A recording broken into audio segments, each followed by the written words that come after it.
Olá, pessoal, bom dia! Sejam bem-vindos a mais uma aula aqui do canal Educação. Meu povo, que saudade!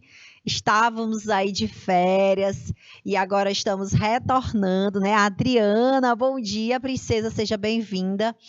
Nós estamos aí com o chat, né? Só lembrando, nós estamos com o chat do YouTube, temos também o chat do IPTV, um local que fica aberto aí para vocês poderem compartilhar conosco, certo? Então, galera de Batalha, Canavieira, Eliseu Martins, Lagoinha, Miguel Leão. Tem mais, Fernando? Tem mais polos? Deixa eu ver se tem mais. Ah, tem, ó. Pimenteiras, Santa Cruz dos Milagres, São Francisco do Piauí, Miguel Leão. Isso, muito bom dia, sejam bem-vindos. Espero que vocês aproveitem bastante aí a aula. Lembrando, galera, deixa eu só ver aqui o chat, né?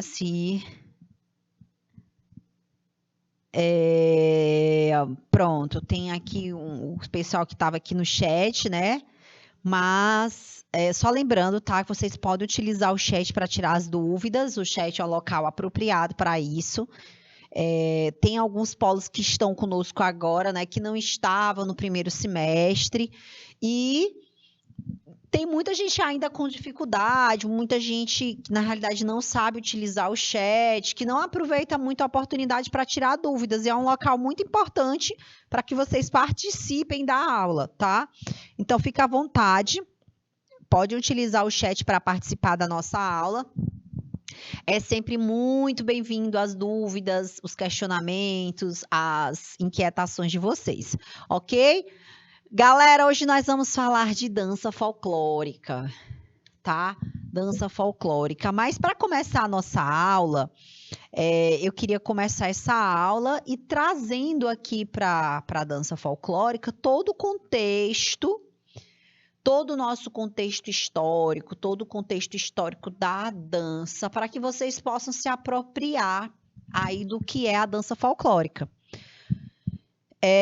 Quando a gente fala de dança, a gente precisa compreender que a dança ela é uma manifestação artística, cultural, que tem uma intencionalidade, tem uma intenção de comunicar, e essa intenção de comunicar ela é carregada de muitos significados, muitos costumes, muitas tradições, certo? Quando a gente fala de dança também, a gente tem a intenção de colocar para vocês que essa dança, ela é algo que está cheio de sentimentos, né? Ela tem sentimento, ela expressa sentimento. Então, falar da dança é falar que a dança ela é algo que vai expressar o sentimento. Então, eu utilizo a dança para expressar sentimento. Então, eu quero manifestar um sentimento. Eu gosto sempre de falar na dança, eu gosto de dizer o seguinte: quando você vê uma criança de 11 meses, por aí, 10 meses, ela já está num período que ela já se manifesta, ela já interage, né, bastante, e aí você coloca uma música, né, essa música, e de repente a criança começa a se balançar. A criança às vezes nem sabe andar com 10 meses, nem com 11 meses. Quando você coloca a criança se balança, né? E você fica se perguntando por que ela está se balançando.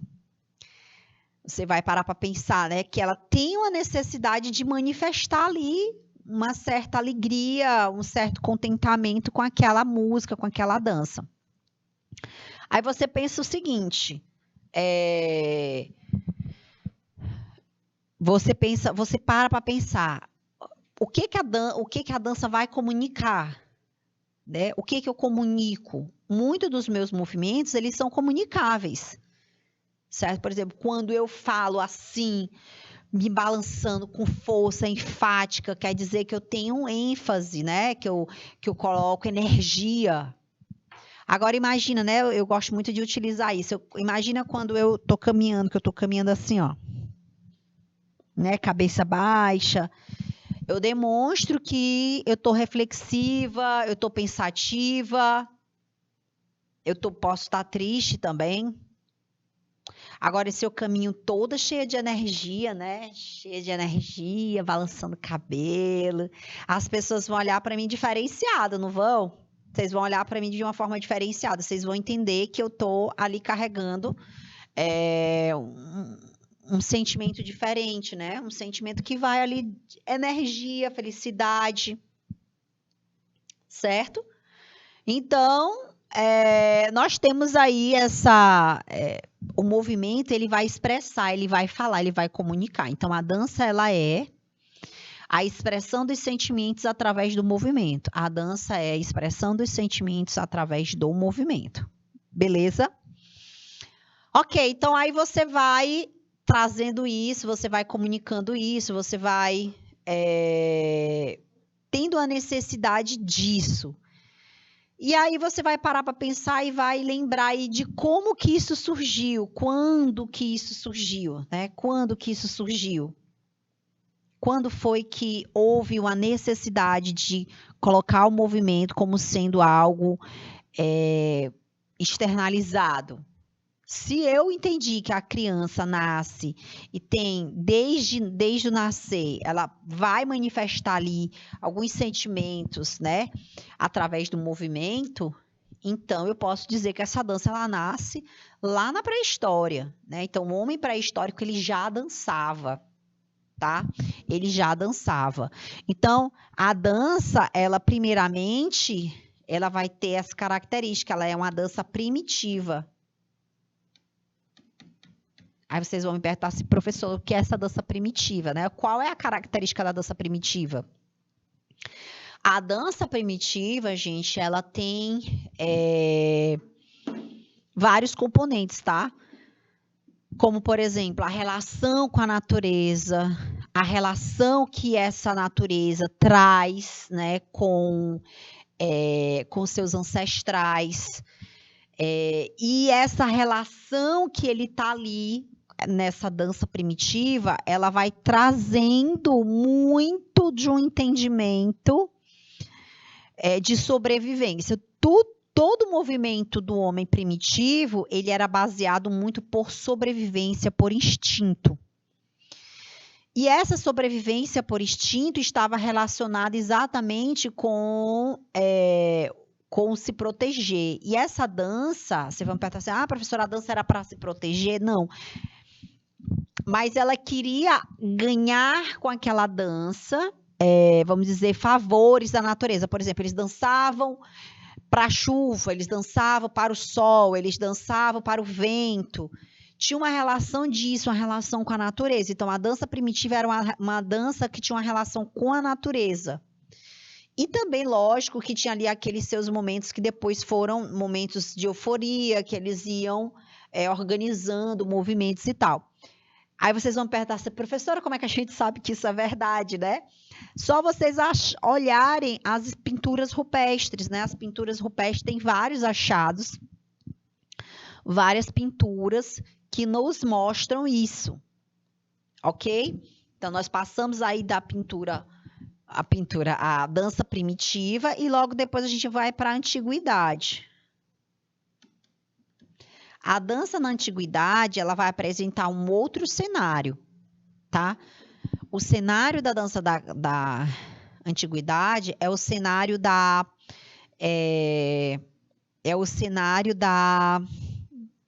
do sagrado, tá? Então, na antiguidade, era muito comum que a população, as civilizações, aliás, elas eram politeístas.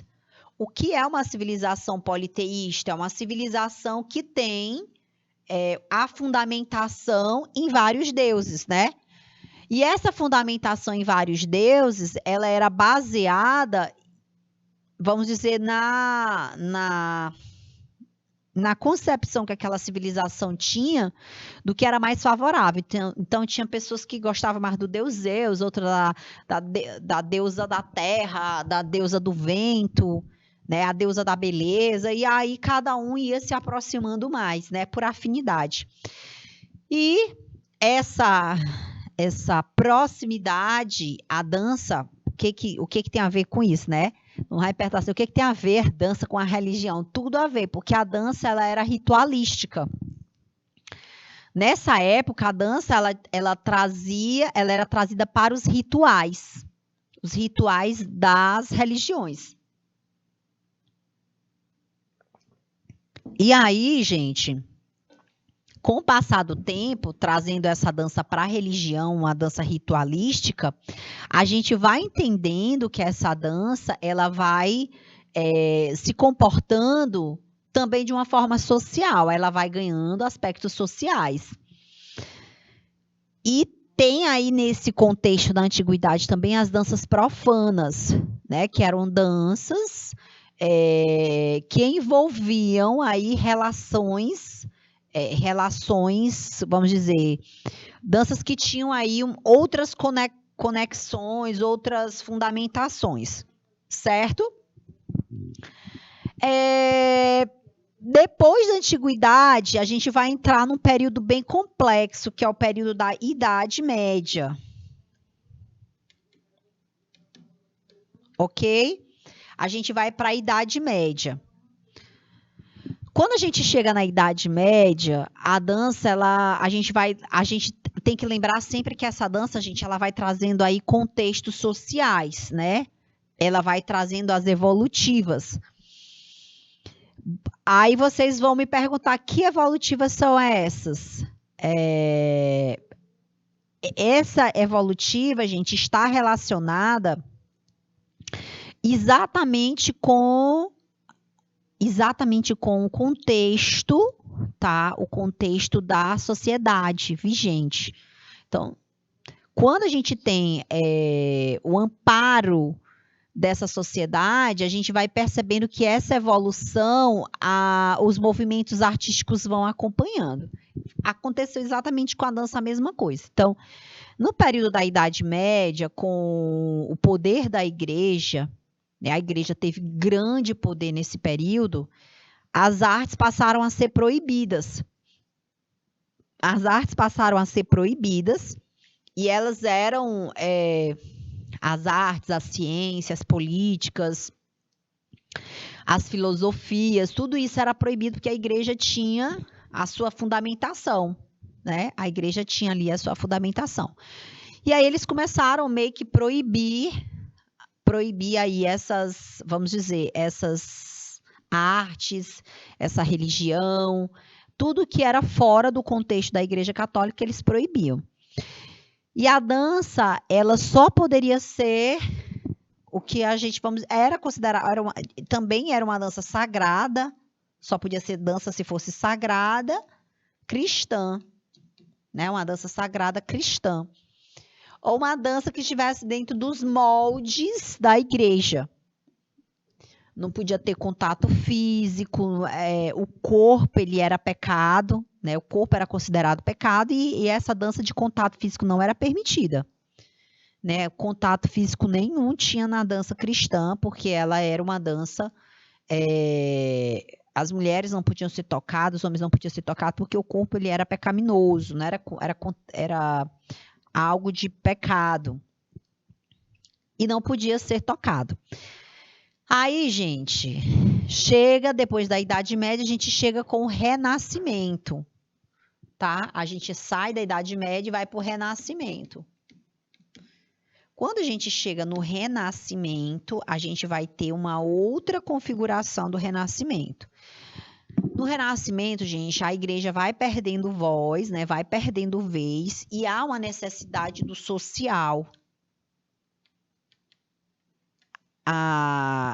Essa relação social precisa melhorar, tá? E aí começam aí todo o movimento social que vamos dizer, refeito, renasce na realidade, renasce o movimento social, as pessoas têm uma necessidade muito grande de se reencontrar, de reencontrar a arte, de fazer a arte transcender, né? Fazer a dança também ultrapassar esses limites aí da escuridão. E o Renascimento, ele é um momento aí histórico muito importante. E é nessa data, gente, que vai surgir aqui a dança de salão, É nessa data também que vai surgir o balé clássico. O balé clássico. Balé clássico, tá? E também a gente vai ter aqui o nascimento das danças folclóricas, tá? O nascimento da dança folclórica, gente, está muito ligado aí no período do Renascimento, porque é nesse período que as danças vão ficando mais possíveis. As danças vão ficando mais possíveis de ser externalizadas. É nesse período que elas vão acontecendo nos burgos e isso vai ficar muito latente, certo? Isso vai ficar muito à mostra. E o que são danças folclóricas, né? Hoje a nossa aula é sobre danças folclóricas, mas eu precisava trazer para vocês todo o contexto lá das danças, desde do período primitivo até o Renascimento, tá? Aí a gente vai, gente, há quem diga, e há alguns autores que falam que as danças folclóricas estão desde a Idade Média, né? Mas aí eu gosto de dizer que elas teve realce lá no Renascimento. Elas tiveram realce lá no Renascimento, certo? Mas de fato, o que é a dança folclórica? O que é dança folclórica? Gente, o termo folclórico, ele é derivado da língua inglesa folklore, tá? Folklore. Que folk significa povo, lore significa saber, tá? Folklore significa saberes do povo. Essa palavra, ela foi a primeira vez que ela foi falada, né? Foi criada pelo arqueólogo William John Thoms, tá? E ele trouxe essa palavra com conotações de várias coisas, né? As pessoas pensam que folclore é só lenda. Eu vou mentir para vocês que quando eu era criança eu achava que folclore era só lenda, né? E folclore, gente, é tanta coisa, Por exemplo, eu estava assistindo ontem a Juma, né? O Pantanal. Pantanal, gente. Tava assistindo Pantanal. Fernando gosta do Pantanal, não gosta, Fernando? Olha, eita, cheguei, ele gritou ali do outro lado. Tu gosta da Juma, gosta? Gosto dela não, acho ela muito boba. Tô que nem a sogra dela. Tô já pegando o ranço dela. Acho que a internet inteira tá com o ranço dela, da Juma. Então, eu tava assistindo ontem Pantanal e aí o Joventino, não, o marido da Juma. A Juma, o Pantanal, ele é uma novela folclorista, gente. É uma novela que traz muito folclore pantaneiro, né? E o folclore maior é que a Juma vira onça, né? A mãe dela virava onça, a Juma vira onça. É o homem que tem um pacto com o Cramunhão, que fala com o Cramunhão. Tem outras lendas lá, né? Ah, o velho que vira sucuri. É sucuri, né? Não é, Fernando? O velho do Rio vira sucuri, né? Então, lá são folclores. Bora! E aí, o folclore, gente, uma pessoa falou lá que ele nunca viu a Juma virando onça, né? E aí alguém falou lá que a Juma virava onça, e ele falou, para com esse folclore. Não, o cara que falou lá que falava com cramunhão, e aí ele falou, para com esse folclore. Folclore, gente, as pessoas, como eu estava falando, as pessoas pensam que folclore só é lenda. Folclore é história, folclore é culinária, folclore é o chá que a gente toma para dor de barriga, que aprendeu lá com o pessoal de não sei quantos anos atrás. Uma coisa também que o pessoal falava, né, antigamente, que era manga com sal. Isso fazia parte do nosso folclore, né, dos saberes do povo. Só que a história lá da leite com sal, desculpa, manga com leite, né, manga com sal, é manga com leite. era proibido, né? Os escravos foi criada uma história sobre isso, existe realmente um contexto histórico sobre isso. Os escravos, para eles não comerem a manga e nem tomar o leite, que eram duas coisas que extremamente caras e era vamos dizer, era algo que para o escravo não era uma comida permitida. Então, eles criavam essas lendas folclóricas, esses causos, né? Para que o negro não pudesse, né, o escravo não pudesse comer, né? Comer e beber. Mas tudo isso, gente, depois virou conto, virou causo. E quantas pessoas não morreram, né? Porque comeram leite com sal? Quantas pessoas? E aí virou aquele folclore que é realmente essa história da manga com leite não pode que morre, manga com ovo também não pode que morre, e por aí vai. E isso tudo é folclore, são saberes, tá? São saberes. A roupa é folclore, a história é folclore, a comida folclórica, e enfim, a gente vai trazendo muito isso para esse contexto da palavra folclore, tá? Folclore no Brasil. Quando que o folclore no Brasil chegou? Então, no final do século XVIII a iníciozinho do século XX, isso ficou muito forte aqui, por quê? Devido à grande opressão da cultura, do saber popular, da cultura popular virar algo menor, né? As pessoas não têm interesse. Os intelectuais começaram a trazer isso e achar interessante falar. Os românticos, né, começaram a escrever, os autores românticos começaram a escrever sobre o folclore, e aí as classes mais ricas começaram a ter interesse e saber do bizarro. Eles queriam saber como é o pobre, queriam saber como eram os ruralistas, né? Então, eles queriam saber e adentrar nesse mundo. E foi aí que o folclore foi ganhando bastante repercussão.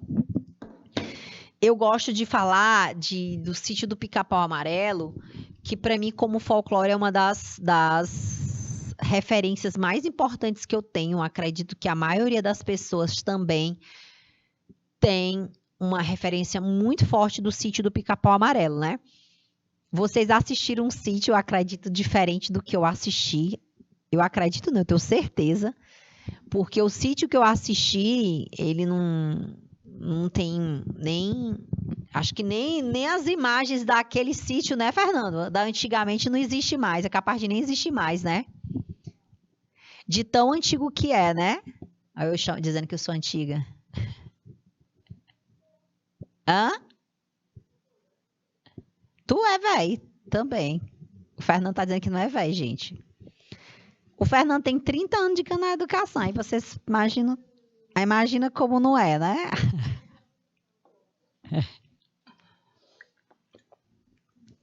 Gente, o sítio do Pica-Pau Amarelo, ele passava exatamente num sítio. Tinha toda a lenda lá da Jacaroa lá, que é como é, Fernando? Como é o nome dela? A bruxa? Queca é? Não, é não. É a Cuca, rapaz. É a Cuca.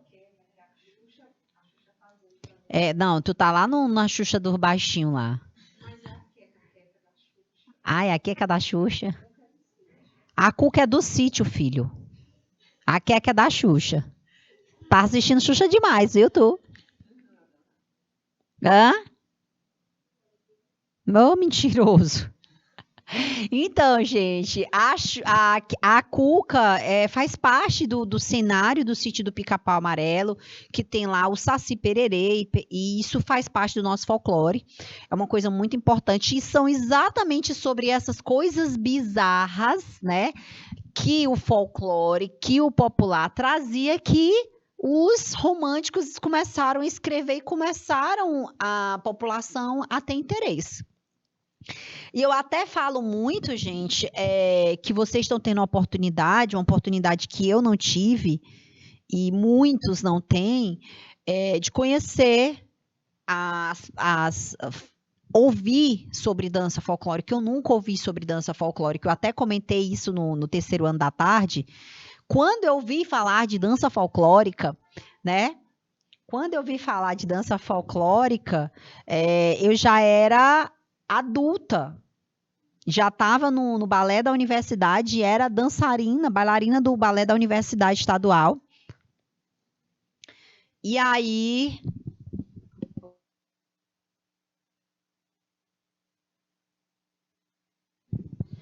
E aí. Fernando, me dá um minutinho.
E aí, gente, quando eu estava no balé da universidade, foi que eu me deparei com dança folclórica de verdade. Até então, eu tinha uma noção sobre dança folclórica, porque quando eu era criança, né, eu via muito boi, passava muito na porta da minha casa. E eu morava ali no centro e tinha um grupo de folclore de boi, mas eu tinha muito medo. E a única coisa que eu sabia de folclore mesmo era sobre o boi e uma lenda que eu sabia que era o Cabeça de Cuia. E mais nada. Tá? Então eu fico assim, feliz quando eu vejo que hoje o folclore, a gente remeta muito folclore, fala muito de dança folclórica, fala muito dos contextos do folclore e percebe, hoje nós falamos desde a história da dança, entendendo esses caminhos, a gente vai compreendendo melhor o que é o folclore, né? Porque, como eu disse para vocês, para mim folclore era só lenda. Eu não tinha nem ideia do que era folclore. Para mim era e se você perguntar para alguém mesmo, se você perguntar para alguém na rua o que é folclore, as pessoas vão parar para pensar assim, folclore, ai, peraí, são lendas, né? As pessoas já partem para isso. Eu também não tinha nem a menor noção do que era folclore. E aí, com o tempo, né, eu fui percebendo, de fato, lá no balé da universidade, que folclore poderia ser algo muito grandioso, né? Muito maior do que aquilo que eu sabia que era o boi e o Cabeça de Cuia. E sabia do Sítio do Pica-Pau Amarelo, porque eu passei minha infância assistindo o Sítio do Pica-Pau Amarelo. Então eu amava o Sítio do Pica-Pau Amarelo. E eu só sabia daquilo e a lenda do Saci Pererê, pronto e mais nada. E aí, quando eu fui dançar no balé da universidade, que eu fui ter uma dimensão do que era dança folclórica, do que é o enredo. E dança folclórica, a gente tem alguns contextos que a gente precisa mencionar, tá? Então, falar de dança, vocês vão lembrar sempre disso, de crenças, valores, características de grupos sociais. Eu trago algumas palavras-chave: crenças, valores, grupos sociais. Vocês vão lembrar disso. Também gosto muito dessa palavra cultura tá? Cultura e tradições, ok? Então, cultura se refere a uma dimensão, tá? Simbólica, presente nos significados compartilhados por cada grupo. Então, cultura é algo que eu produzo.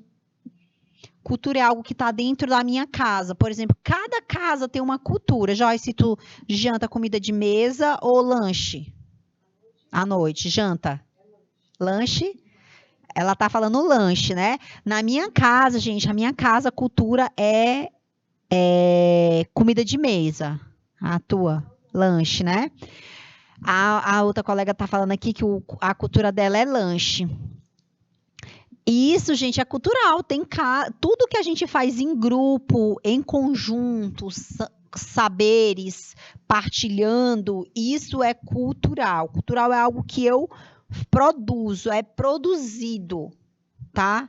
É produzido. Então, a minha cultura familiar é de almoçar bem, tomar café bem e jantar janta de mesa. Lógico que hoje em dia, né, eu replico com os meus filhos já uma outra cultura. Meus filhos, eu opto sempre por jantar de mesa, mas às vezes eles querem comer uma outra coisa, né? O mais novo, por exemplo, eu já não faço isso. Isso é cultura, algo que eu vou cultuando e perpetuando e transmitindo, certo? As danças folclóricas, gente, elas são dançadas em conjuntos, mas ela também pode ser dançadas individualmente, tá? Elas vão trazer costumes e tradições. Costumes e tradições. A gente vai trazendo aqui costumes e tradições. Aí vocês vão me perguntar, esses costumes e tradições, professora, a gente vai repassando? Vai, a gente repassa esses costumes e tradições, só que aí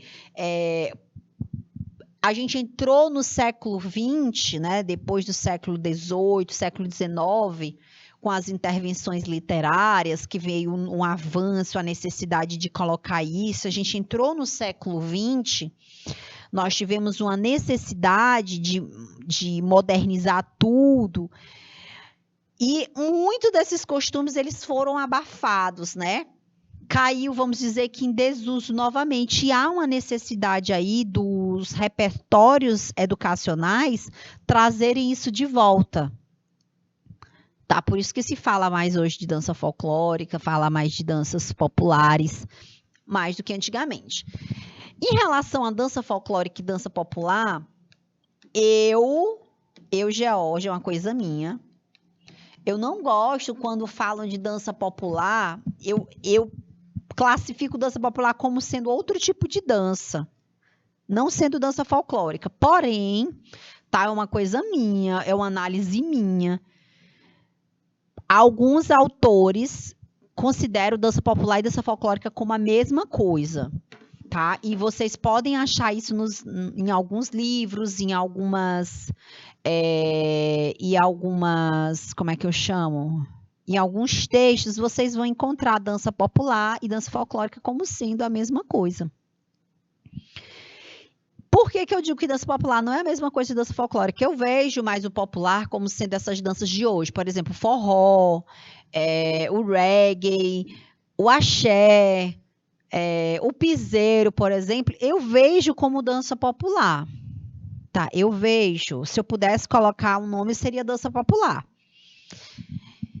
E quando o autor fala de folclore, vocês imaginam aí tudo aquilo que nós falamos do folclore, que é costume, que é tradição, que é enredo. Enredo, gente, enredo é história, tá?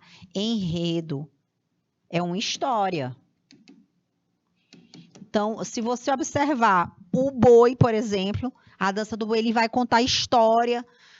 Ele está contando ali a história do boi, que o boi foi morto porque o vaqueiro ia dar o desejo da mulher, que a mulher desejou comer a língua do boi, o boi morreu, o boi era o mais bonito lá do curral, do fazendeiro. Então tem uma história ali sendo contada. Dança folclórica tem uma história, né? E aí foi exatamente sobre isso, dança folclórica, que quando eu estava na universidade, eu comecei a Perfeita a sua pergunta, Felipe. Eu vou já te responder. Foi na universidade que eu comecei a compreender que a dança folclórica tinha enredo. Por exemplo, tinha uma dança lá que era a dança do Não Se Pode, que é uma lenda teresinense, lindíssima, por sinal. A dança é uma das danças mais lindas que eu já vi. E eu não gostava de dança folclórica. Gente, eu tinha... Porque a referência que eu tinha de dança folclórica era o boi. Eu não gostava do boi, eu tinha medo do boi. Eu nunca imaginei que dança folclórica fosse tão linda, né?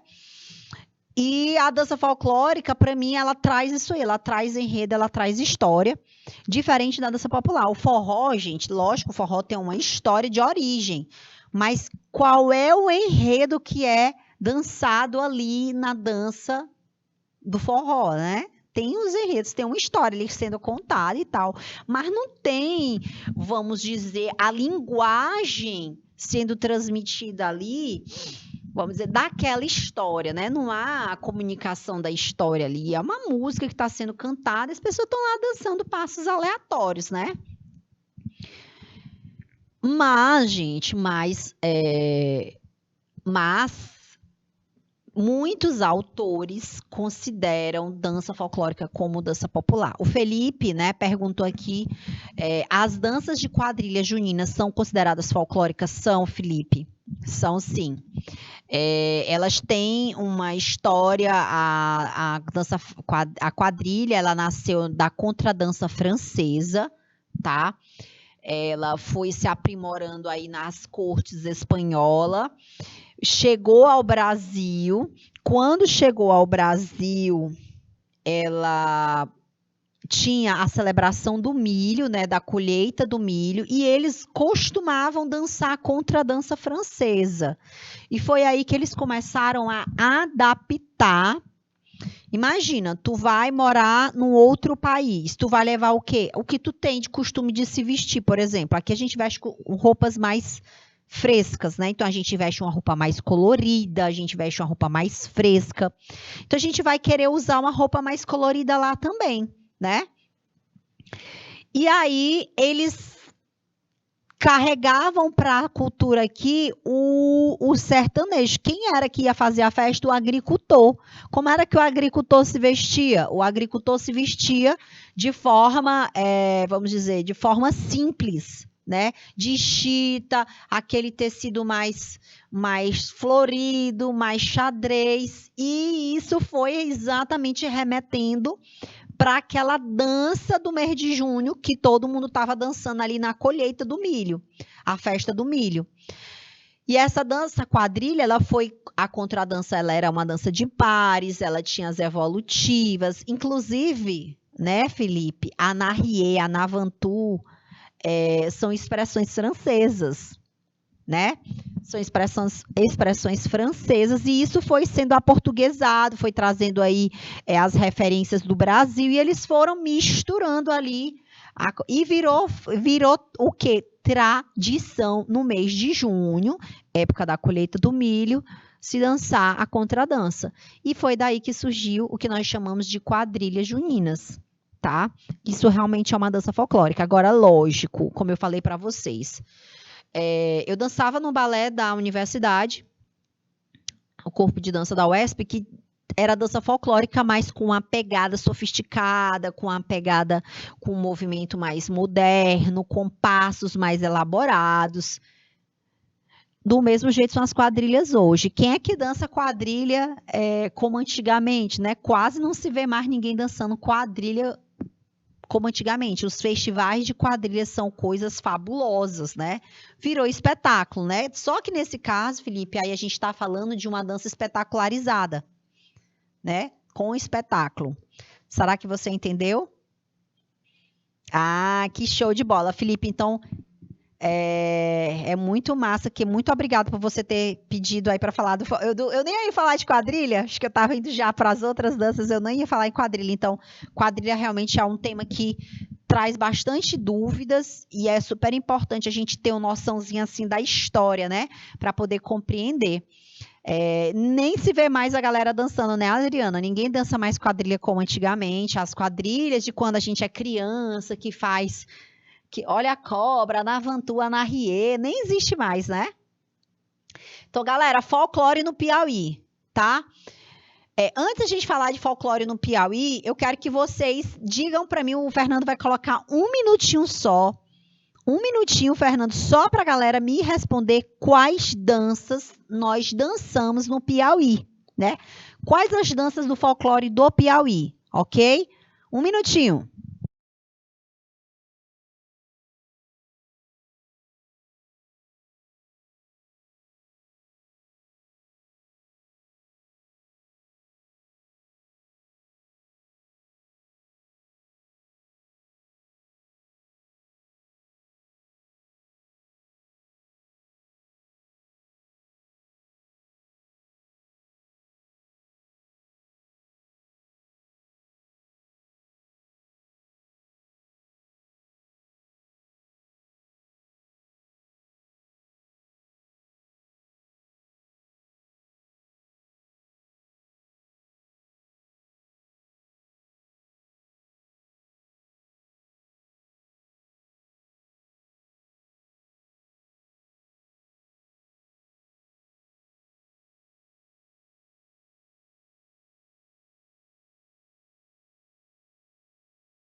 Bora lá, pessoal. Então, a Adriana já colocou aqui o Bumba Meu Boi, né? Então, gente, para começar a nossa história, né, o folclore do Piauí, a quadrilha também a quadrilha é do Brasil todo, né, gente? A quadrilha tá todo o território brasileiro, mas aqui tá muito forte no Piauí, quadrilha, muito de verdade, né? Eita, o Felipe arrasou agora, ele disse que lembra que a avó dele falava do reizado. Pois é, o reizado é uma dança que se dança no Piauí, tá? Mas o reizado, Felipe, ele tem a mistura aí dos povos que originaram que vieram para o Brasil, tá? As cortes que vieram para o Brasil trouxeram aí essa festa do reizado. Na realidade, o reizado é uma festa que é religiosa, né? Ela é uma dança religiosa com misto artístico, né? Tem a questão folclorística também. Para quem não sabe, o nosso estado ele foi durante muito tempo um estado que a pecuária ela era o carro forte, né? A pecuária era o negócio do Piauí e tudo girava em torno dessa pecuária. Só o que acontece? As pessoas tendem, né, a achar que por conta disso, né, existe aí toda aquela história que nós carregamos de tradições. É até comum, gente, é tradicional, se vocês observarem, é tão tradicional que isso, se vocês verem algumas imagens do Piauí aí fora, ver a imagem de um vaqueiro, né, com gado seco. Essa é a imagem que o povo tem da gente aí fora. Por quê? A imagem do homem vestido aquela roupa de vaqueiro, porque foi um estado que durante muito tempo o negócio foi o agronegócio, né? Foi o agronegócio. Então nós éramos aqui uma região, vamos dizer, afastada, que tinha como ponto forte a agropecuária, certo? A agropecuária. E aí nós temos muitas lendas aqui. Perguntei da dança, o Felipe falou a Adriana falou do Bumba Meu Boi, né, que tem tudo a ver com folclore, com a história do Piauí, e o Felipe falou do reizado, que é uma dança muito importante aqui do Piauí também, certo? Mas vocês sabiam que nós temos bastante lendas? Eu não sei, Felipe, qual é a tua cidade, né? Aqui de Teresina nós temos a lenda do Cabeça de Cuia, nós temos do Zabelê, que é uma lenda que fala dos pescadores, de indígenas, aliás, indígenas, tá? O Cabeça de Cuia é do pescador e o Zabelê dos indígenas. O Felipe disse que é de Teresina, ótimo. E aí, Felipe, nós temos Cabeça de Cuia, nós temos Zabelê, nós temos a Porca do Dente de Ouro, nós temos a porca do dente de ouro, nós temos a abelê, nós temos cabeça de cuia, nós temos o não se pode, não se pode. Eu não sei se você já ouviu falar dessa lenda, a lenda é maravilhosa. E a dança, espetáculo do corpo de dança era lindíssima, maravilhosa. Eu amo a dança do cabeça do não se pode, eu acho perfeita. Tá? E a gente tem aqui a história do Bumba Meu Boi. Existe realmente aí uma dinâmica bem controversa de quem é a origem do Bumba Meu Boi, né? Se é do Piauí, se é do Maranhão. Eu confesso para vocês, eu já falei isso em outras ocasiões, que essa briga eu fico no meio do Piauí e do Maranhão.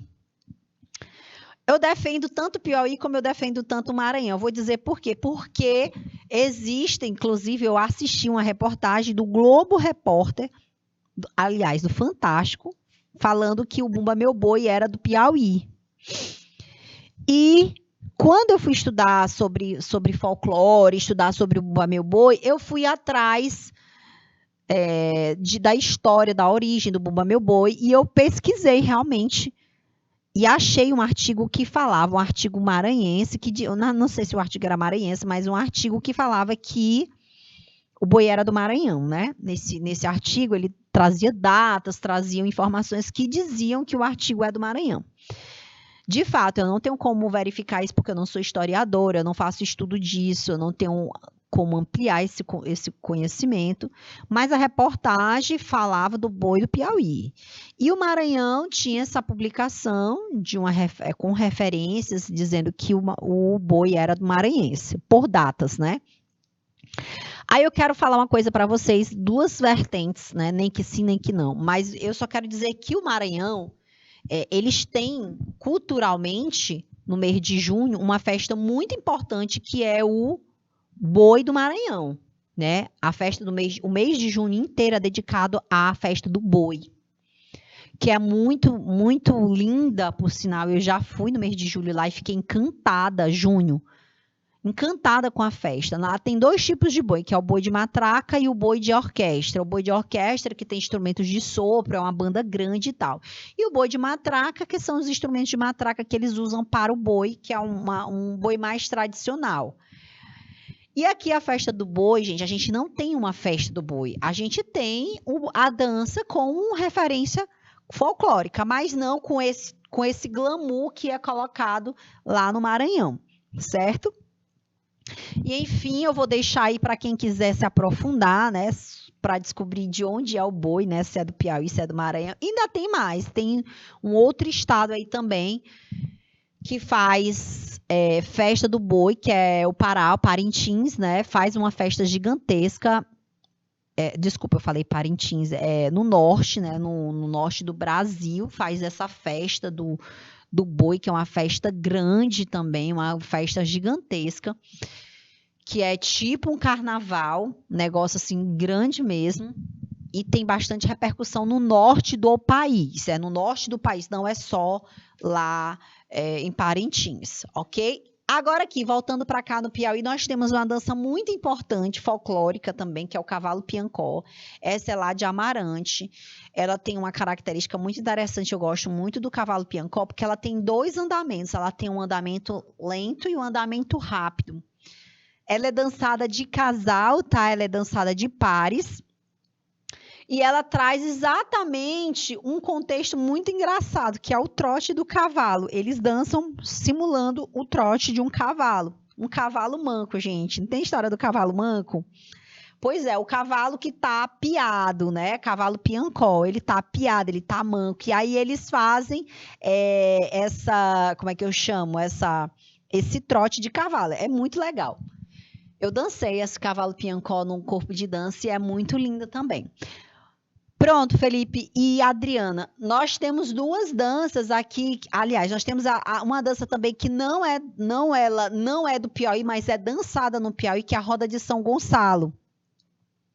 E tipo reizado, tá, Felipe? Tipo reizado. Ela é A Joyce está falando aqui que é o cavalo manco da Joelma. Na hora que eu falei cavalo manco, eu sabia que tu ia falar do cavalo manco da Joelma e o piancó, é isso mesmo. Então, nós temos o reizado, mas nós temos também uma dança muito importante aqui no nosso contexto, que é a roda de São Gonçalo, que também é feita e dançada em outros estados, porque é uma dança que não é uma dança do Piauí, não é regional, tá? Ela é uma dança folclórica. E quando foi que a roda de São Gonçalo chegou no Brasil, gente? Ela veio exatamente... ela foi trazida, né, em homenagem aí, uma festa em homenagem a São Gonçalo de Amarante, ok? Surgiu aí, cada estado vai trazendo aí as suas características dessa roda. Ela surgiu em Portugal, tá? Ela é realizada aí desde o século XIII. Olha só, galera, desde o século XIII. No Brasil, a devoção começou aí no século XVIII, né? Como eu falei para vocês, o folclore no Brasil ficou muito forte no século XVIII. E inicialmente as igrejas, elas aconteciam no interior das igrejas dedicadas a São Gonçalo. Então, no lugar que tinha lá igreja de São Gonçalo, aí eles faziam aquela devoção, fazia a festa de São Gonçalo e fazia a roda de São Gonçalo, que é uma dança folclórica, tá? Então, eles traziam também, atualmente o cenário mais comum, gente, da dança é um barracão chamado de ramada, tá? Que eles fazem uma cobertura de palha de babaçu, tendo à frente um altar com imagens católicas, né? Então, gente, muitas pessoas também não sabem, mas as imagens, as danças folclóricas, como eu disse para vocês, as danças sempre teve uma relação com a religião, tá? Sempre teve uma relação com a religião, porque a religião, ela ia se colocando, ela ia se apoderando, né? E isso ficou muito forte. Essas festas como reisados, as festas das rodas. E um detalhe muito importante para quem não sabe, nosso país ele foi colonizado, né, por europeus e por africanos. E eu vou dizer uma coisa para vocês, se a gente for em busca da origem, em busca das raízes, tudo nosso, todas as danças nascidas no Brasil, elas têm 99% do dedo dos africanos, 99%. É muito, professor. Tem dia que eu tô muito espirituosa. Eu tô muito espirituosa hoje. Hoje é 99. Tem dia que eu digo que é 90. Tem dia que eu digo que é 99. Por que que eu falo isso? Porque tudo que foi trazido para nós houve uma modificação. Tudo que foi trazido houve modificação. Houve o dedo dos africanos. Houve o dedo dos indígenas. Tá? Então tem muito dessa misturada toda aí das características culturais de cada movimento, certo? Então, é isso, é sobre isso. As danças folclóricas, elas são lindas, pouco vista, nosso estado nós temos tentado aqui com a educação mostrar mais, falar mais, mas eu confesso que nós temos pouco delineado sobre isso. Eu acho massa quando eu vejo um grupo folclórico, porque eu me lembro de uma época muito gostosa da minha vida, que foi a época que eu estive no balé da universidade, que eu pude dançar o folclore de uma forma diferente, uma forma linda. Inclusive, eu fui para vários espetáculos, viu, Joyce? No teatro, eu dancei várias vezes no teatro e foi lindo, porque o espetáculo era lindo, era um passeio pelo Piauí, o nome do espetáculo. E era um espetáculo glorioso, glamuroso, né? A coreografia do Não Se Pode era uma coreografia, eu sou apaixonada, do Cavalo Piancó, e enfim, de todas as outras que eu dancei, que foi lindo. Mas, galera, nós vamos ficando por aqui, tá certo? Eu queria agradecer demais a participação aí dos meninos que estiveram com a gente, os Polos, Batalha Canaveira, Eliseu Martins, Lagoinha, Miguel Leão. Obrigada, Adriana. Obrigada, Felipe. A aula sem vocês, ela é impossível de acontecer, tá bom? Beijo, tchau, tchau. A gente vai ficando por aqui. Até a próxima aula.